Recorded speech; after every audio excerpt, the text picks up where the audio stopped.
So if you've been wondering why sellers aren't selling, it's because 14 million mortgages were refinanced during the pandemic.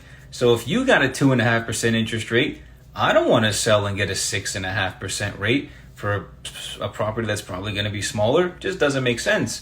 So buyers nowadays, because sellers don't want to sell, are shooting more towards new construction if they're not already in bidding wars with existing properties, because new constructions are offering really low interest rates, right? At least 5.5% rates, discounted closing costs, and it just makes more sense. You get a brand new property, it is what it is.